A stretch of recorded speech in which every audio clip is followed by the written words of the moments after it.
Hey everybody, welcome to part two of the lecture. If you haven't caught part one, please make sure and go back. We talk about important assignment logistics, especially concerning your upcoming assignment due tomorrow. So just make sure you listen to that lecture, especially if you have any questions considering what is expected of you both tomorrow and from your forums post. We talk about both of those things in the previous lecture. But hopefully you are already there because this is marked lecture two. So today we're going to talk about Freire's Pedagogy of the Oppressed and Della Pollock's Performance as Collision course. These are both relatively tough texts, and we will find that a lot of what we read in the course of the semester is relatively difficult material. A lot of the problems that performance studies tries to grapple with are problems that we can really only understand a lot of times from the perspective of academic disciplines that you already would have to have known about. So things feel a little bit dense, like the idea of an ethnographic perspective on anthropology, for instance, is probably not very meaningful if you don't know a lot about anthropology or if you don't know a lot about ethnography. I'm going to try to break down some of these more difficult terms for us, but I also just want to emphasize that some of the pieces we're reading, it's really about challenging yourself to understand them. And many of these writers write from a more performative perspective than other writers who are perhaps easier to understand do. So I would always encourage you when you're reading this material, don't immediately feel overwhelmed and give up. Look at it like reading science fiction or trying to learn a foreign language. Look for things that you do understand and try to assemble what the things around that mean in that context. That is a really, really helpful reading strategy that I still use today to read things like this that are very challenging to read, but are perhaps more provocative and rewarding for it. So, in any case, when we're talking about Freire and Della Pollock's pieces today, I'm going to read you some passages and we're going to talk about what they mean together. And hopefully, that will be a productive way of thinking about how we should go about interpreting what is being talked about. So, all of that being said, let's start with Freire's piece Pedagogy of the Oppressed. I do really quickly, though, just want to say I know that we haven't done a warm up today, so if you haven't, please take a moment and stretch or do breathing. Go to yesterday's lecture and follow along with the stretching or breathing routine that I describe in lecture one from day two, yesterday. And try to center yourself and calm yourself a little bit before tucking into this lecture. I'm not going to run us through a warm-up activity today, but I am going to ask us to do two activities over the course of the lecture. So that is going to sort of take up our warm-up time. But I just wanted to always urge you, if I don't do a warm-up for the day, that doesn't mean you shouldn't take a moment to stretch and to breathe before settling into these lectures. Okay, so now let's really get to the content, yeah? So to start off with Freire's piece, Paulo Freire's piece, The Pedagogy of the Oppressed. He's a Brazilian educator and philosopher, so he's writing in a somewhat different political context, but I think that you'll find, or probably did find, when reading this, that some of these ideas are highly relatable. He does drop philosophical concepts here and there, but I think overall he gives a clear and compelling diagnosis of what he thinks is a real problem in education. But because this piece is about education, I think it's important that we take a step back and ask why we're talking about this in relationship to performance. So I want you to think, while we're having this discussion of Freire's piece, about Conquer-Good's piece that we talked about yesterday, about how he talks about the way in which we should think about doing anthropological research in his case, an anthropological study of performances in given cultures. He wants to know how we might think about that act of doing research as something that is not one direction, where the researcher treats the subject of their research as an object that they can fully know and is something that they can understand by studying the culture that they are situated in, so they never have to ask the person what they think or what they know or what they really believe in. They can always interpret them as an object. So you'll remember then that Conquergood says that that is something that we need to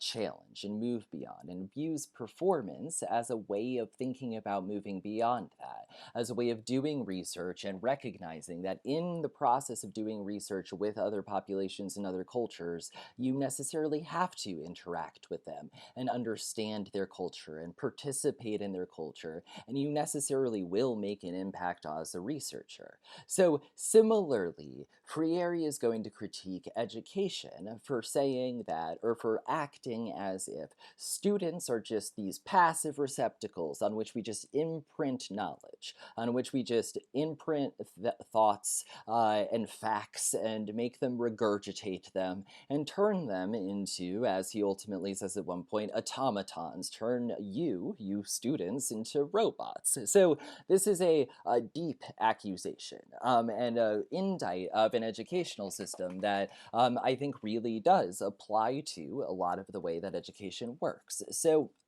when we think about this in relationship to performance, then I think we want to think about the political argument that Freire is making here for reforming education as being an argument for why we should think about performance as an important part of education. And it also is going to make an argument, like Conquergood's, that says that when people teach, they are co-producing knowledge. So all knowledge is produced through interaction. And that is one of the huge insights of performance studies, is that performance studies says we do not just pass along knowledge from one another. Performance studies says that we construct knowledges together through what we do, through what we say, through what we enact. And in those processes, we create worlds, we create knowledge, we create frameworks of belief, and we create power relationships.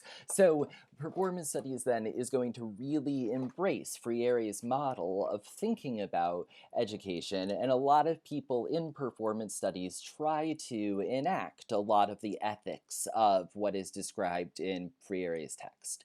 And I want us to think as we move through this discussion about how this has applied to our own experiences. I mean, I am at this point considerably older than you are, but I was public school educated for most of my life, except for my undergrad degree. I've only gone to public universities in the United States, so I grew up in a similar educational system to the one that you did, likely. And I have had, I think, the general experience that Freire describes in many of my own courses. Not in all of them, but in many of them. So I think it's important to think through and talk through this critique. So let's break it down a little bit more. So Freire starts his discussion, again, in a way that mirrors Conquergood by talking about the subject-object distinction. And you'll remember from our lecture yesterday that what he's talking about here is that there is one party that has agency and freedom and power, and that is the subject. And then there is another party that does not have any of those things, that is meant to be examined by, acted on by the subject, and that is the object. So in a discipline, for instance, a subject, the researcher, observes the object, the thing that they are observing. And in Conquergood's discussion, he said that was problematic in the study of performance and in the study of anthropology, because you are observing humans as objects and therefore dehumanizing them. Freire is making a very similar argument here, where he says that teachers are configured as subjects in educational relationships and students are configured as objects, that teachers are subjects and students are objects. So I am, according to this model, like I'm in a position of power to a relative degree. I am the person who possesses the knowledge, and it's my job just to impart that knowledge onto you. So That then creates a power structure between you and me where I am dominant and you are subordinate or oppressed in a relationship to me. So I'm responsible, for instance, for doing your grading, for assigning you points. For deciding whether you pass or fail. All of those things are my responsibilities. I'm the subject. And I don't really have a clear perspective on you as full total subjects. I mean, granted, you really only see the side of me that teaches, but you also see, in this case, often my cat in the background, probably, but you see more of me as a subject than you might. But at the same time, I have never met many of you. I have not yet seen your faces except for on your roster photos. So I don't have the knowledge of you as a full subject. And Friere's point, though, isn't necessarily, I mean, when we talk about this in the context of COVID and digital education, it obviously means one thing because our relationship is restricted in some ways. But his argument is that uh, I don't have to know you as full subjects, and you aren't treated as full subjects in the educational system because you're treated as what he calls passive receptacles for knowledge. You're treated as things that don't have agency, that are just here to receive information and then leave. And this is what he calls the banking model of education. And he says that there are two problems with this model. So he says that on the one hand, as we've talked about, it creates this problematic relationship between the teacher and the student, in which I am in this position of power and you are modeled as fundamentally passive. The second thing that he says that is really problematic about this is that it petrifies the contents of education itself. So I'm just talking to you about concepts and I'm telling you to memorize concepts. And so you think about those things as having this kind of independent factuality or value. And all your job is, he says, in the banking model of education, is to memorize those things as if they were individual pieces of information. So you're not necessarily taught to apply those things in your life, but you're also not expected to understand those things in context. You're never taught why something is the way it is, in other words. You are only taught what is true. You're not taught why it is true, or what it means that it is true, or what its consequences are in your social reality, for instance, or for political life. You're always just, the world is described as a list of facts, as opposed to something that is, in fact, dynamic and structured much differently. So his argument here then is that the problem with the narrative character of the student teacher relationship, where I narrate material to you, is that it treats you as objects, and everything we talk about is taken out of the context in which it is relevant to you, and just treated as mere information. And maybe you feel that way about these lectures right now, and that is totally acceptable. And I would understand sort of why that might be true, because we don't have the capacity to interact, and I don't have the capacity to source your opinions or experiences in the ways that I otherwise might. And especially in a performance class, we would definitely have the opportunity to.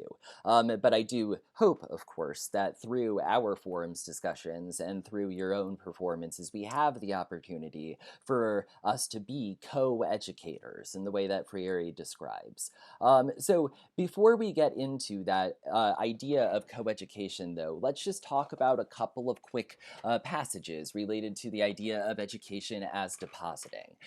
So Freire says, quote, "Education thus becomes an act of depositing, in which students are the depositories, which is where you deposit things, and the teacher is the depositor. Instead of communicating, that is, instead of us having a dialogue, the teacher issues communiques and makes deposits where the students patiently receive, memorize, and repeat.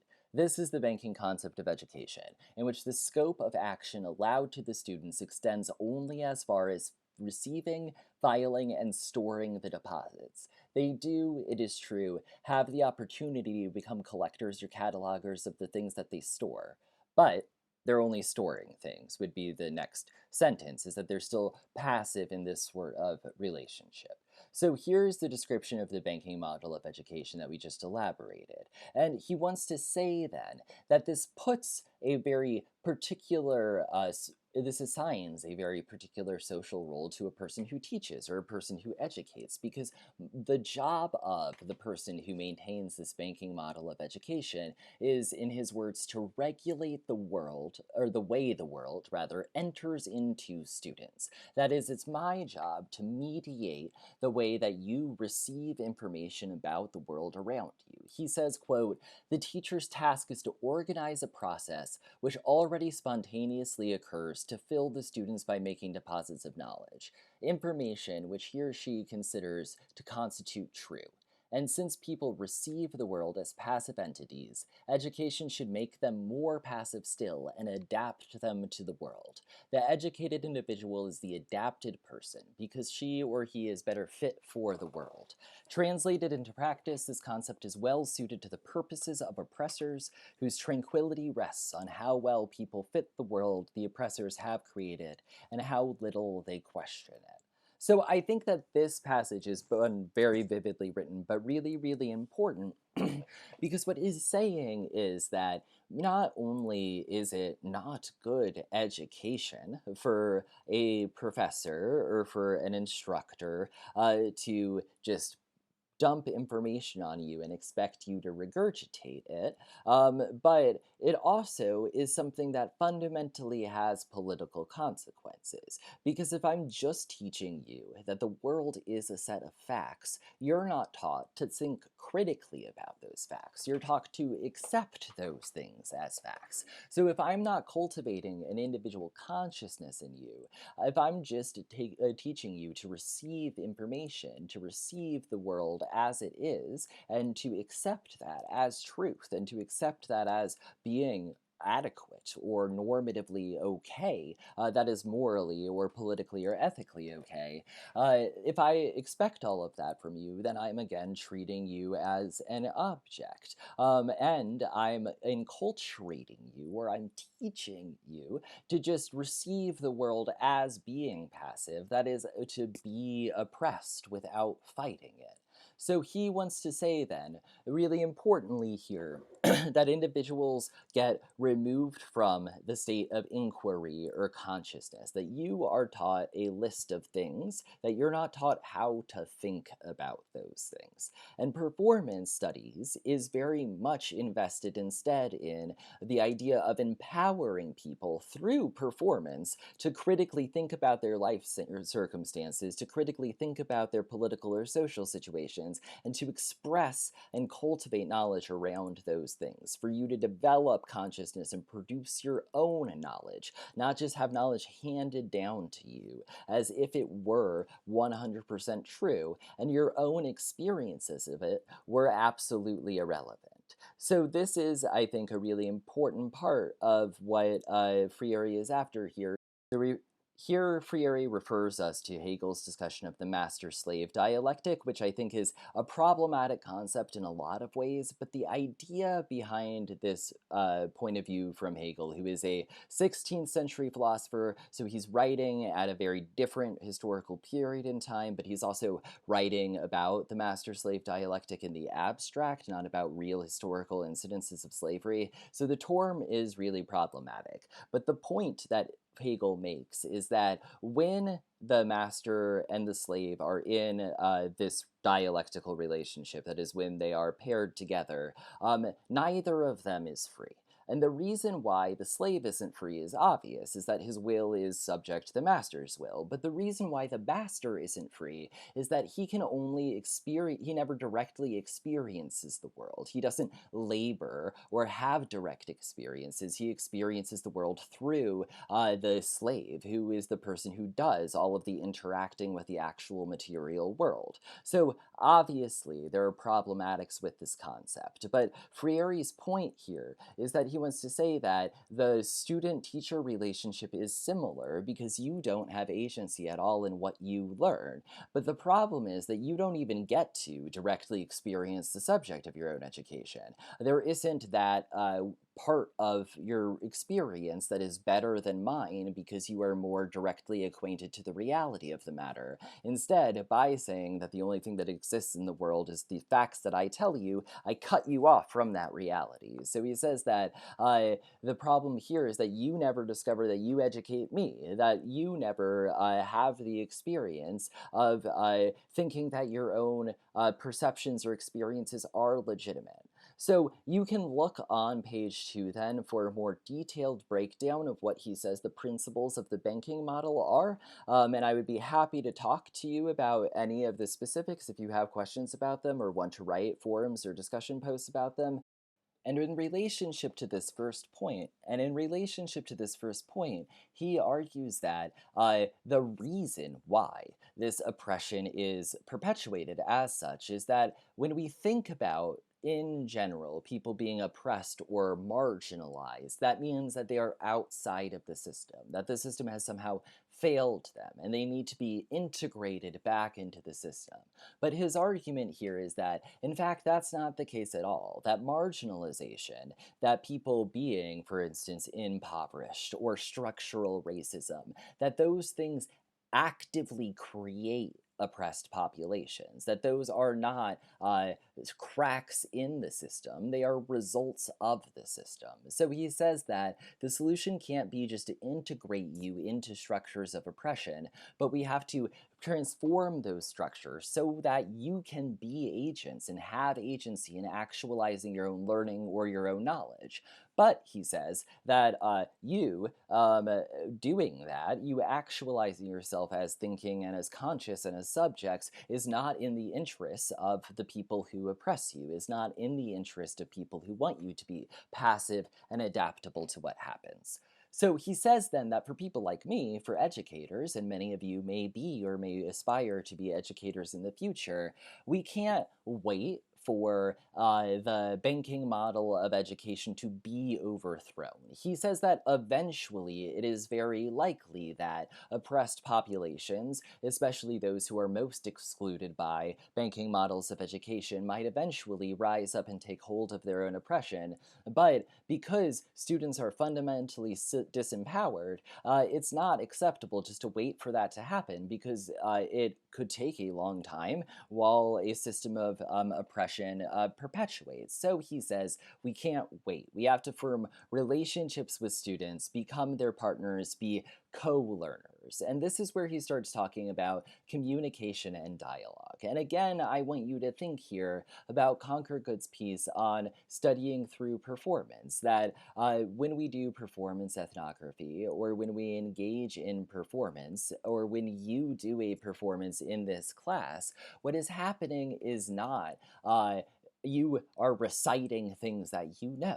What is happening is that you are creating something, and I am engaging with that creation and oftentimes learning from that creation. So we want to think about people then, Freire says, as being co-educators, as working with one another on education. And this to replace the banking model of education. So here he then talks about two concepts, biophilia and necrophilia. I'm not really going to be hung up on you knowing the particularities of these things, but what he's saying here is that in teaching you to be conscious, in teaching you to be creative and critical about your knowledge, as opposed to simply teaching you knowledge, I'm encouraging you to live. I'm encouraging you to be free. I'm encouraging you to exert your agency. Whereas in the other circumstance, I'm just turning you into a cog in the machine, essentially, as he says, an automaton. And he says necrophilia here because that is the love of death. It is to, and in the first case, it's the love of life. In both cases, what he's saying is that the banking model of education is in love with death because it teaches you that the world is static, made up of things that are definitively true and false, and that you have no agency in determining those things yourself. And he says that we should gear education against those tendencies. We should use our educational perspective to critique those things and to try to stop those things from the ground level. So performance pedagogy and performance research is really invested in these ideas that we should not treat either the population whose performance we are studying, in the case of performance ethnography, or the group of people who we are studying in that case, we should not not treat them as objects, and you, as students of performance, should also not be treated as objects. And that indeed, performing as a way of producing knowledge is a way of being a subject and calling upon people to be active and express their agency and creativity and consciousness in producing the world. So this is, in the end, what Freire recommends. Is not a performance-related pedagogy necessarily, but what he calls problem-posing education, which is one that is fully committed to you expressing your perspectives as they relate to what is being learned. So it's about taking knowledge and taking what we learn and putting it in a context in which it is relevant to you, or you on the rather are make it relevant to yourself and critically apply your own perspective to those ideas. Make your perspective relevant to those ideas. Engage in dialogue with those ideas. That is the goal here. So I think that this is really important because I think that there's a way in which this sort of argument oftentimes gets misunderstood, where it's like the instructor shouldn't teach the student. Like, I don't have anything to teach you. And that's not true, or at least I hope that's not true. I hope I have things to teach you. The idea is that you also have things to teach me, and that in the circumstance of your learning, that you should approach what you learn and ask how your own experience and your own knowledge complements or contradicts those things. You should think about yourself as having agency in relationship to that truth, which isn't necessarily to say that your experience is the only thing that validates knowledge. You're expected to think critically, but it is to say that we don't say that there is only one static truth and expect you to just swallow it like a pill. We try to teach you to think for yourself, to be conscious.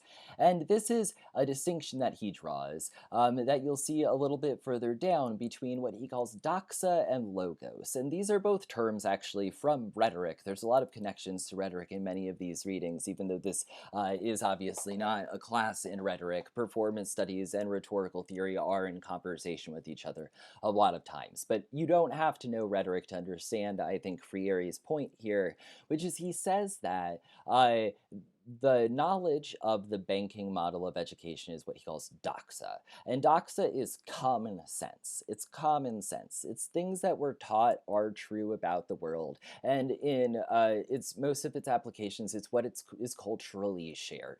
So it's what you question, or what you believe without questioning it, rather. That is what doxa is. And he says that we need to replace that with knowledge at the level of logos, which is logic or argumentation. So again, he's not saying that there is no truth and that you should just believe whatever is consistent with your own experience. He says that what the educator's job should be is to teach you to critically apply your own experiences and your own knowledge to the knowledge of others and to the knowledge of the world. And he says that we should do that through what he calls problem-posing education, which is to say that we should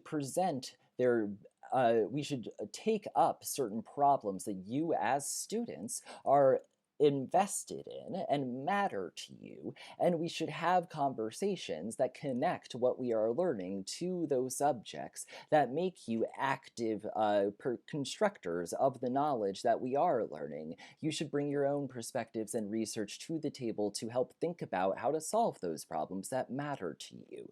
And in that way, we are both drawing on your own experiences and learning about things in context. So I would encourage you to use our forums posts and your performances as spaces to have those sorts of investigations, to say, I did not agree with this idea in the literature because of this experience, or because of this other thing I know, or because of this other thing that somebody said, and here I'm citing it, because please always cite your sources. But in any case, being active instructors of and critics of what we read, as opposed to just passive receptacles of content. And that is the real main distinction. So again, just to summarize, problem-posing education then is about saying knowledge is not just a list of facts. Instead, we should treat the process of learning by posing problems which are socially, politically, morally relevant to you, and trying to understand how things that we know and the history of any particular discipline we want to learn about relates to and sheds light on those problems, or might not help address those problems and can be critiqued in light of those problems. And the problems are relevant to you and your communities and come from those places. So that is the idea of problem-oriented education, or problem-posing education rather, is to encourage you to be active constructors of your own knowledge. And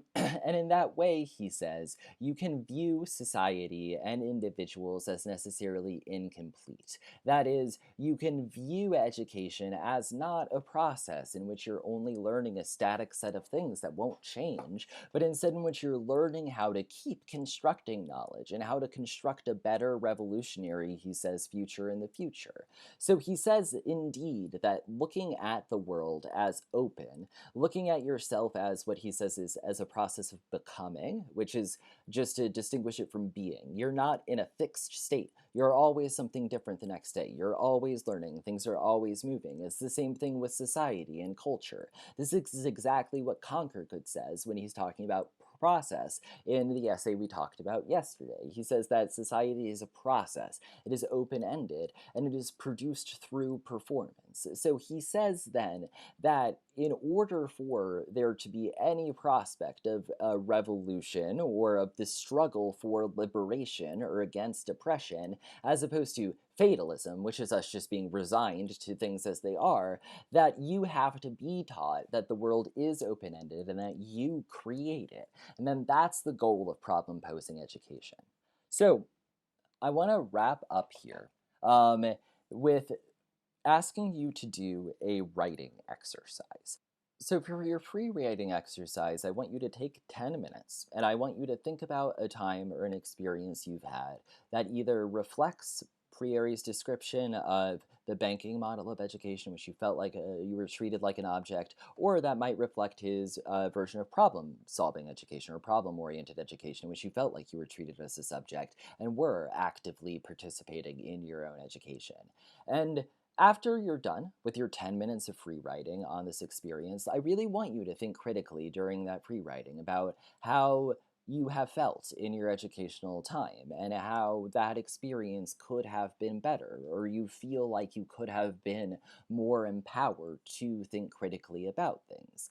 And then when you're done with that, if you have any suggestions, I'm going to open a space on forums, but you can also email me privately if you don't want to discuss it publicly. I would really love to hear if from your free writing you had any insights about how you hope this course might not reiterate some of those same problems you've had before, how you hope we could do something differently in respect to an experience you've had before, or which would be maybe especially helpful, you could talk about how in the context of the digital format, you might think about trying to avoid some of the pitfalls of the banking model of education. So we're going to wrap up here, and in the next video we'll talk about Della Pollock's performance as collision course, and I'll talk to you then.